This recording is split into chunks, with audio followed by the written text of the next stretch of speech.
মুক্ত শিক্ষা কেন্দ্র বিবেকানন্দ কলেজ মোড় পূর্ব বর্ধমান। আজকে রবীন্দ্র মুক্ত বিদ্যালয়ের বোর্ডের মাধ্যমিকের আমি শব্দের প্রতিফলন চ্যাপ্টারটি করাচ্ছি। তো যেমন দেখো, প্রথমেই আমরা লিখেছি যে সূত্রটা শব্দের প্রতিফলন, শব্দের উৎপত্তি, কিভাবে সুরবর্জিত শব্দ, সুরযুক্ত শব্দ, এগুলো আমরা শিখেছি। এখন আমরা শিখব শব্দের প্রতিফলন। তো দেখো, প্রথমেই যেমন সূত্র আছে, প্রথমে হচ্ছে আপতিত শব্দরশ্মি, প্রতিফলিত শব্দরশ্মি এবং প্রতিফলক। অর্থাৎ আমি যদি কোনো প্রতিফলক নিই, যেটা আপতিত যে রশ্মিটা হচ্ছে আর যেটা চলে যাচ্ছে অর্থাৎ প্রতিফলিত হচ্ছে, সেই শব্দরশ্মি এবং প্রতিফলকের ওপর, অর্থাৎ আমি ধরো কোনো মিরর নিলাম, অর্থাৎ সেই প্রতিফলকের ওপর আপতন বিন্দুতে অঙ্কিত অভিলম্ব একই সমতলে অবস্থান করবে, অর্থাৎ সেটা একই সমতলে থাকবে। তাহলে এইটা হচ্ছে তোমাদের ফার্স্ট রুল। সেকেন্ড রুল কি আছে? আপতন কোণ ও প্রতিফলক কোণ পরস্পর সমান হবে, অর্থাৎ যেটা আপতন কোণ যেটা আসছে এবং যেটা প্রতিফলক হচ্ছে, অর্থাৎ প্রতিফলক যে কোণটা হচ্ছে সেটা কিন্তু অলওয়েজ সমান হবে। এবার দেখো, আমরা প্রতিফলনের একটা যে ব্যবহারিক প্রয়োগের আগে আমাদের পরীক্ষা দেওয়া আছে, বিভিন্ন রকমের পরীক্ষা দেওয়া আছে যার সূত্র অনুযায়ী। তো এই পরীক্ষাগুলো তোমরা দেখবে, পরীক্ষামূলক প্রমাণগুলো তোমরা দেখবে। নেক্সট হচ্ছে যেটা আমাদের ইম্পর্টেন্ট, সেটা হচ্ছে প্রতিফলনের ব্যবহারিক প্রয়োগ। তার মানে আমরা যে শব্দের যে প্রতিফলনটা হচ্ছে সেটাকে আমরা কিভাবে কাজে লাগাচ্ছি, অর্থাৎ তার ব্যবহারিক প্রয়োগগুলো কী কী। তো ফার্স্টেই যেমন দেখো, স্পিকিং টিউব। স্পিকিং টিউব কি বলছে? বলছে একটি ধাতুর তৈরি সরু লম্বা ফাঁপা নলের এক প্রান্তে কথা বললে শব্দতরঙ্গ বাইরে না ছড়িয়ে নলের দেওয়ালে বারবার প্রতিফলিত হয়ে নলের অপর প্রান্তে পৌঁছায়। তুমি একদিকে কথা বললে আর তুমি অন্য দিক থেকে তার প্রতিফলনটা পাচ্ছ, সেই দিকেই তুমি কথাটা শুনতে পাচ্ছ, কথাটা বাইরে চারপাশে ছড়িয়ে যাচ্ছে না, অর্থাৎ স্পিকিং টিউব। এখানে আমরা শব্দের প্রতিফলনকে কাজে লাগাচ্ছি। নেক্সট আমরা কি বলছি? স্টেথোস্কোপ, অর্থাৎ যেটা ডক্টরের কাছে থাকে, অলওয়েজ থাকে। তো ওটাতে কিভাবে আমরা জানতে পারছি? দেখো, ডাক্তারের বুক পরীক্ষার যন্ত্র স্টেথোস্কোপে একইভাবে বুকের ক্ষীণ শব্দ নলের গায়ে বারবার প্রতিফলিত হয়ে নলের অপর প্রান্তে জোরালোভাবে শব্দ শোনা যায়, অর্থাৎ সেটাও কিন্তু চারপাশে ছড়িয়ে পড়ছে না। এবার আমার দেখো নেক্সট যেটা ইম্পর্টেন্ট, সেটা হচ্ছে প্রতিধ্বনি। প্রতিধ্বনি আমরা কাকে বলছি? শব্দ কোনো প্রতিফলকে প্রতিফলিত হয়ে ফিরে এসে যদি মূল শব্দ হতে পৃথকভাবে শ্রোতার কানে পৌঁছায়, তাহলে এই প্রতিফলিত শব্দকে মূল শব্দের প্রতিধ্বনি বলে। তার মানে কি হচ্ছে? দেখো, প্রতিফলক যেমন আমরা প্রথমেই ইউজ করেছিলাম, প্রতিফলক সেটা মিররও হতে পারে বা অন্য যা কিছু হতে পারে, স্পিকিং টিউবই ধরে নাও। তাহলে এবার কি হচ্ছে? সেখান থেকে শব্দটা ফিরে আসছে। মূল শব্দ হচ্ছে, মূল শব্দ মানে আমি প্রথমে যে আওয়াজটা করেছি সেই আওয়াজ থেকে শ্রোতার কানে কিন্তু অন্যরকমভাবে পৌঁছাচ্ছে। তাহলে এই যে শব্দটা, এটাকে আমরা কি বলছি? মূল শব্দের প্রতিধ্বনি। ঠিক আছে, এবারে দেখো কিছু ইম্পর্টেন্ট দেওয়া আছে।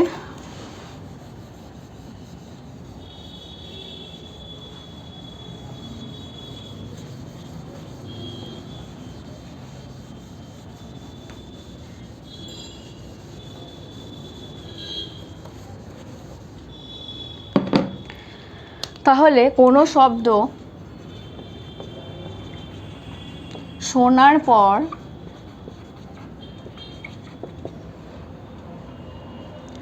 তার রেশ অর্থাৎ অস্তিত্ব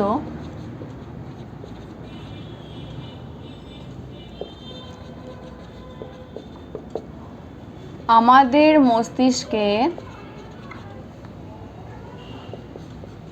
1/10 সেকেন্ড স্থায়ী হয়। ধরো আমি একটা আওয়াজ শুনলাম, তাহলে এই যে শব্দটা আমি শুনলাম তার যে রেস্টটা সেটা কতক্ষণ থাকবে? 1/10 সেকেন্ড, মানে 1/10 সেকেন্ড আমি আমার ব্রেনে সেই আওয়াজটা থাকবে, তার অস্তিত্বটা থাকবে। এটা কিন্তু খুব ইম্পর্ট্যান্ট কোশ্চেন। ওকে, তো নেক্সট আমরা কি দেখে নিচ্ছি। নেক্সট আর একটা যেটা ইম্পর্টেন্ট টাইপ, সেটা হচ্ছে অনুরণন। এই জিনিসটা কি? দেখো, অনেক সময়ে শব্দ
তাহলে অনুরণন জিনিসটা কি বলছে, দেখো অনেক সময় শব্দ বারবার প্রতিফলিত হয়ে শোনা যায়। ধরো তুমি একটা বড় হল ঘরে আছো, তো সেখানে তুমি যখন আওয়াজটা করছো সেই আওয়াজটা কিন্তু বারবার প্রতিফলিত হচ্ছে এবং একটা গম গম শব্দ শোনা যায়, অনেকক্ষণ অবধি এটা স্থায়ী হয়। অর্থাৎ এটাকে আমরা কি বলছি, এই যে শব্দটা আমরা শুনতে পাচ্ছি, গম গম শব্দ যে বারবার শুনতে পাচ্ছি, এর কারণ হচ্ছে দেওয়ালে বারবার প্রতিফলন হচ্ছে, সেই শব্দটা প্রতিফলন হচ্ছে, ইকো হচ্ছে। তাহলে এটাকে আমরা কি বলছি, এই ঘটনাটাকে আমরা বলছি অনুরণন। এবার নেক্সট কি আছে, নেক্সট বলছে প্রতিধ্বনি ব্যবহারিক প্রয়োগ। কি কি ব্যবহারিক প্রয়োগ আছে তোমরা জানো। সমুদ্রের জলে শব্দের বেগ জানা থাকলে প্রতিধ্বনির সাহায্যে সমুদ্রের গভীরতা মাপা যায়। অর্থাৎ সমুদ্রের গভীরতা মাপার জন্য কি হচ্ছে, আমাদের অনুরণন এটা কিন্তু কাজে লাগছে। নেক্সট আমাদের কি বলছে, প্রতিধ্বনির সাহায্যে বায়ুতে শব্দের বেগ মাপা যেতে পারে। অর্থাৎ আমাদের হাওয়াতে শব্দের যে বেগটা আছে সেটা তার মাপটা কত সেটা আমরা জানতে পারছি প্রতিধ্বনির সাহায্যে। তাহলে প্রতিধ্বনির এটা একটা ইম্পর্টেন্ট টাইপ ব্যবহারিক প্রয়োগ। এরপর নেক্সট কি বলছে, নাম্বার সি বলছে মূল শব্দ ও পৃথিবীপৃষ্ঠ হতে প্রতিফলিত শব্দের সময়ের ব্যবধান মেপে পৃথিবীপৃষ্ঠের সমান্তরাল চলমান বিমানের উচ্চতা নির্ণয় করা যায়। অর্থাৎ আমাদের ধরো এইটা ধরো ভূপৃষ্ঠ, কোথায় আমার এরোপ্লেনটা চলছে, ঠিক কোন গতিতে চলছে, কোন জায়গায় আছে, এই জায়গাটা আমরা কিন্তু জানতে পারি। তাহলে এটার জন্য কিন্তু প্রতিধ্বনি কাজে লাগছে। এবার দেখো তোমাদের যেটা ইম্পর্টেন্ট সেটা হচ্ছে সুরযুক্ত শব্দ।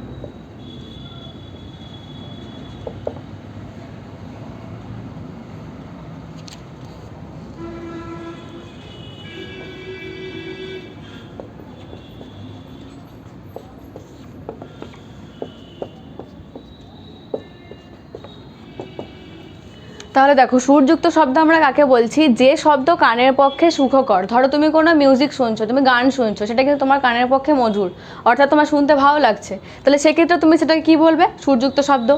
এবার সুর বর্জিত শব্দ কোনটা, যে শব্দ কানের পক্ষে সুখকর নয়, অর্থাৎ অতিরিক্ত আওয়াজ যেটা তোমার গান সহ্য করতে পারছে না, তোমার ব্রেন নিতে পারছে না, তাহলে সেক্ষেত্রে তোমার কী হবে, তোমার হার্ম হবে, তুমি সেটা সহ্য করতে পারছো না, অর্থাৎ সেক্ষেত্রে সেটা সুখকর নয়।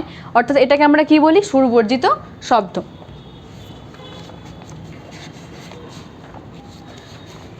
এবারে দেখো সুরযুক্ত শব্দর কিছু বৈশিষ্ট্য আছে। কি কি বৈশিষ্ট্য আছে,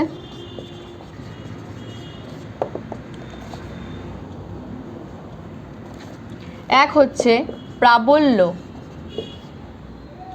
বা তীব্রতা। নাম্বার 2 কি আছে, তীক্ষ্ণতা। নাম্বার 3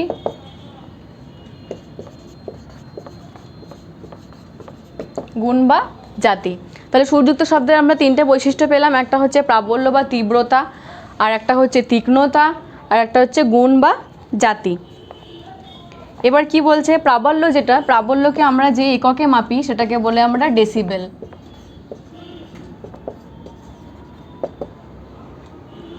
ডেসিবেল বা বেলও বলতে পারো। তাহলে প্রাবল্যের একক ডেসিবেল, খুব ইম্পর্টেন্ট। নেক্সট কি বলছে, তীক্ষ্ণতা, অর্থাৎ কতটা মানে কিভাবে তুমি জিনিসটা শুনতে পাচ্ছ, কতটা সেটা তোমার হার্ম হচ্ছে না, তুমি শুনতে তোমার ঠিকঠাক লাগছে, ওটা তীক্ষ্ণতার উপর ডিপেন্ড করছে। গুণ বা জাতি তার উপরেও ডিপেন্ড করছে। এবার নেক্সট কি বলছে, দেখো প্রাবল্য বা তীব্রতার ক্ষেত্রে আর একটা যেটা আমাদের বৈশিষ্ট্য, যেটা হচ্ছে প্রাবল্যের বৈশিষ্ট্য, সেটা হচ্ছে উৎস বা সনকের আকার। নেক্সট কি বলছে, সনকের দূরত্ব।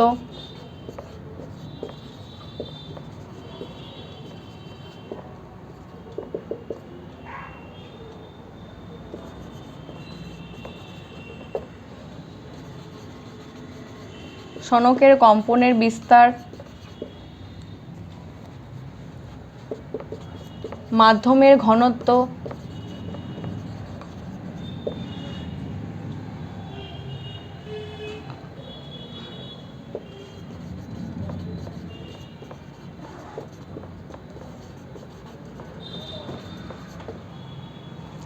শব্দের প্রাবল্য যেটা, সেটা কিন্তু বিভিন্ন জিনিসের উপর ডিপেন্ড করছে। কী বিষয়ের উপর নির্ভর করছে দেখো। প্রথমেই হচ্ছে উৎস বা সনকের আকার, নেক্সট কি বলছে সনকের দূরত্ব, নাম্বার 3 সনকের কম্পনের বিস্তার, আর নাম্বার 4 হচ্ছে মাধ্যমের ঘনত্ব, আর নাম্বার 5 হচ্ছে অনুনাদি বস্তুর উপস্থিতি। এবার এইগুলো তোমার বইতে ডিটেলসে খুব সুন্দর করে দেওয়া আছে, এগুলো তোমরা পড়বে। এবার কি বলছে তীক্ষ্ণতা। তাহলে প্রাবল্য আমাদের কমপ্লিট হয়ে গেল, নেক্সট হচ্ছে আমাদের তীক্ষ্ণতা।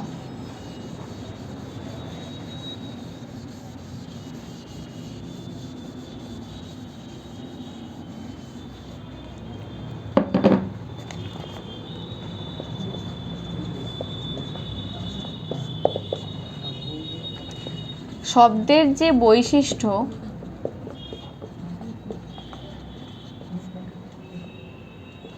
বা ধর্মের জন্য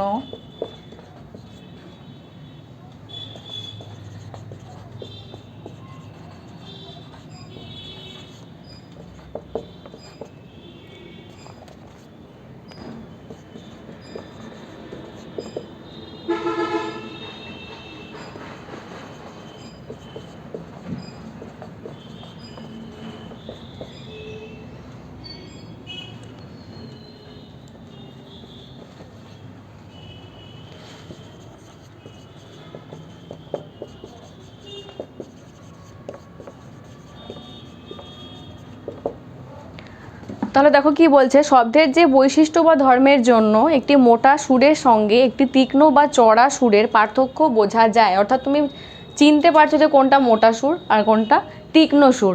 এই যে ধর্মটা, এটা কি বলছে, এই যে সুরের যে পার্থক্যটা বুঝতে পারছি, এটাকে বলছে তীক্ষ্ণতা, অর্থাৎ এটা একটা ধর্ম। এবার নেক্সট কি আছে, প্রাবল্য হয়ে গেল, তীক্ষ্ণতা হয়ে গেল, নেক্সট হচ্ছে গুণ বা জাতি।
তো নেক্সট আমরা কি বলছি, গুণ বা জাতি। তো গুণ বা জাতি দেখো, শব্দের যে বৈশিষ্ট্য দুটি ভিন্ন বাদ্যযন্ত্র থেকে একই প্রাবল্য ও একই তীক্ষ্ণতা বিশিষ্ট, এটা কিন্তু ইম্পর্টেন্ট, একই প্রাবল্য ও একই তীক্ষ্ণতা বিশিষ্ট দুটো সুরের মধ্যে পার্থক্য বোঝা যাচ্ছে, সেটাকে আমরা কি বলছি, গুণ বা জাতি। অর্থাৎ তুমি ধরো বাঁশিতেও তোমার আওয়াজ বাজছে, আবার গিটারেও আওয়াজ বাজছে, আর তাদের একই প্রাবল্য আছে, একই তীক্ষ্ণতা আছে, কিন্তু তুমি বুঝতে পারছো যে এটা বাঁশির আওয়াজ, এটা গিটারের আওয়াজ। অর্থাৎ তুমি যে এই যে ডিফারেন্সটা করতে পারছো, এটাকে আমরা কি বলছি, এটাকে আমরা বলছি গুণ বা জাতি।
একটি মাত্র কম্পাঙ্ক বিশিষ্ট শব্দকে আমরা কি বলছি, সুর। ঠিক আছে, এবার কি বলছে, কম্পাঙ্কের একাধিক সুর যদি মিলিত হয়, অর্থাৎ একাধিক সুর মিলিত হচ্ছে, যে শব্দ উৎপন্ন হচ্ছে তাকে আমরা কি বলছি, স্বর। তাহলে সুর আর স্বরের মধ্যে ডিফারেন্সটা বুঝতে পারলে। এবার নেক্সট কি আছে, শব্দ দূষণ কিভাবে হচ্ছে তোমরা জানো খুব ভালোভাবেই। তাহলে খুব জোরালো শব্দ, যেমন মাইকের আওয়াজ, কোনো হর্নের আওয়াজ, তোমার কি কানে সেটা সহ্য করতে পারছে না, তুমি নিতে পারছো না, অর্থাৎ সেক্ষেত্রে কি হচ্ছে, নয়েজ পলিউশন হচ্ছে। তো এটাকে আমরা বলছি শব্দ দূষণ। কিছু গাণিতিক উদাহরণ দেওয়া আছে কিভাবে তোমরা এটা সলভ করতে পারবে। যেমন ধরো, আমরা প্রথমেই জেনেছি যেটা সূত্র, সেই সূত্র অনুযায়ী আমাদের অঙ্কগুলো করতে হবে।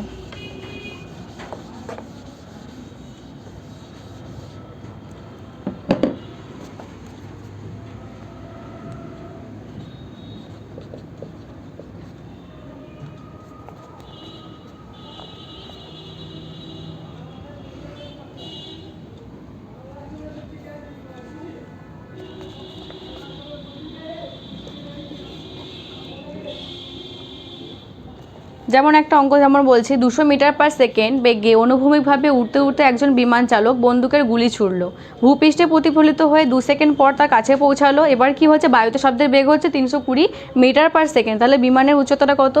তাহলে এখানে দেখো প্রথমেই হচ্ছে এবি, যেটা সেটা কত বলে দিয়েছে, সেটা বলছে 200, কিন্তু 200 কি হবে, সেটা হয়ে যাবে 400 মিটার। এবার নেক্সট কি হচ্ছে, ভালোভাবে যদি এটা আঁকা হয়,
ভূপৃষ্ঠ থেকে, অর্থাৎ আমরা এটাকে কি নিয়ে নিচ্ছি, ই, তাহলে তার উপরে যে বিমানটা চলছে সেখানে আমরা কি নিয়ে নিচ্ছি, ওটা হচ্ছে প্রতিফলন হচ্ছে, তাহলে এ ও বি।